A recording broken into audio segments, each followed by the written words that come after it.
معروف anchor person اور تجزیہ کار آسما شیرازی نے کہا ہے کہ بھارت کے خلاف حالیہ جنگ میں پاکستان کی بے مثال کامیابی نے army chief general Syed Asim Munir کی مقبولیت کو زمین سے آسمان تک پہنچا دیا ہے۔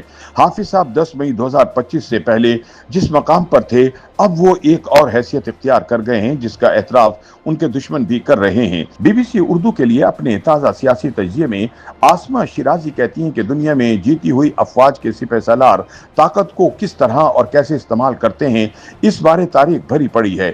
یہی وجہ ہے کہ 19 مئی 2025 کے بعد پاکستان کی سیاست، حیثیت اور افواج کی اہمیت قطعی طور پر مختلف ہو چکی ہے۔ ان کا کہنا ہے کہ آرمی چیف ایک طاقتور شخصیت کے طور پر ابھرے ہیں، مگر ان کا اصل امتحان بھی یہی سے شروع ہوگا۔ آسما شیرازی کہتی ہیں کہ 4 دن کی پاک بھارت جنگ کے بعد معاشی اور سیاسی اعتبار سے مایوسی کا شکار دہشت گردی کی ماری پاکستانی قوم ایک پرچم تلے یوں اکٹھی ہوئی کہ نیشنلزم کا کھویا ہوا خواب تعبیر کی صورت اختیار کر گیا۔ 48 گھنٹوں میں ایک ٹوٹا پھوٹا، معاشی طور پر کمزور، سیاسی اعتبار سے تقسیم شدہ، تفریق اور بے یقینی میں مبتلا، ہر زاویے سے بٹا ہوا پاکستان کیسے دنیا میں ایک الگ شناخت لے کر ابھرا۔ ایک طویل عرصے کے بعد ہر پاکستانی وہ جذبہ محسوس کر رہا ہے جو اس سے پہلے کبھی نہیں دیکھا تھا۔ معاشی اور سیاسی اعتبار سے مایوسی کا شکار دہشت گردی کی ماری قوم ایک پرچم تلے یوں اکٹھی ہوئی کہ نیشنلزم کا کھویا ہوا خواب تعبیر کی صورت اختیار کر گیا۔ ایسے میں اہم ترین سوال یہ ہے کہ اب اس سے اگلی منزل کیا ہو؟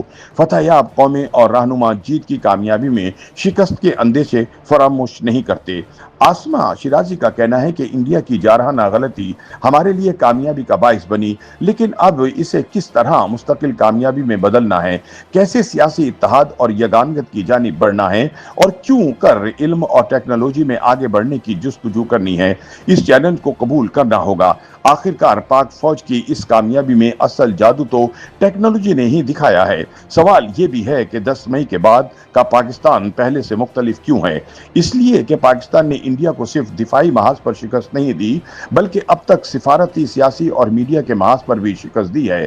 انڈیا نے پہلگام کے واقعے کے بعد اس یقین کے ساتھ پاکستان پر حملہ کیا کہ کمزور ریاست ایک ہی وار سے ڈھہ جائے گی، مگر یہ اس کی تاریخی غلطی ثابت ہوئی جس کا اعتراف اب دنیا کر رہی ہے۔ 4 دن کی پاک بھارت جنگ کے آغاز میں ہی پاکستانی ایئر فورس نے تب فتح کے جھنڈے گاڑ دیے جب پاکستان نے انڈیا کے جدید ترین رافیل طیارے مار گرائے۔ لیکن اس جادوئی کامیابی میں سب سے اہم کردار شاہینوں اور ایئر چیف کا رہا جو گزشتہ 3 برسوں میں ایئر فورس کو عملی اور عقلی بنیادوں پر وہاں لے آئے جس کی مثال دنیا میں کم ملتی ہے۔ ہمارے جانباز شاہینوں کی تربیت نہ صرف جدید خطوط پر کی گئی ہے بلکہ ایئر فورس سائبر جنگ میں دنیا کی صف اول کی فورس بن چکی ہے۔ اس کا کریڈٹ ایئر چیف کی قائدانہ صلاحیتوں کو جاتا ہے۔ آسما شیرازی کا کہنا ہے کہ پاکستان ایئر فورس وہ سرمایہ افتخار ہے جس نے فرنٹ لائن جنگجو کا کردار ادا کیا۔ یہ سب ٹیکنالوجی کی بنیاد پر ہوا جو 6 اور 7 اور پھر 9 اور 10 مئی کی رات بھارت سے چومکھی لڑائی میں پاکستان کی فتح کی صورت بنا۔ پاکستان کی بری فوج نے بھی اہم کامیابیاں حاصل کی ہیں اور بلا شبہ یہاں جنرل عاصم منیر کی شخصیت نمایاں رہی۔ آسما کا کہنا ہے کہ جہاں پاک بھارت جنگ کے دوران ساری قوم افواج پاکستان کے ساتھ کھڑی تھی، وہیں عمران خان نے پراسرار خاموشی اختیار کی رکھی۔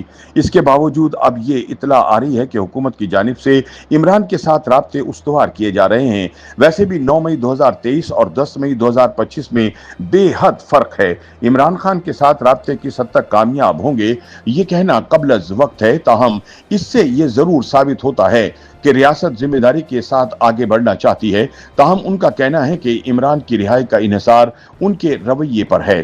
آسما شیرازی کے بقول حالیہ بحران میں شہباز شریف کا بطور وزیر اعظم کردار قابل ذکر رہا۔ شہباز شریف موجودہ ماحول میں جس طرح آگے بڑھے ہیں اس سے ان کی سیاسی پختگی اور کردار مستحکم ہوا ہے۔ تاہم اب انہیں سیاسی اعتبار سے ہم آہنگی کی سوچ کیسے پیدا کرنی ہے یہ ایک بڑا چیلنج ہوگا۔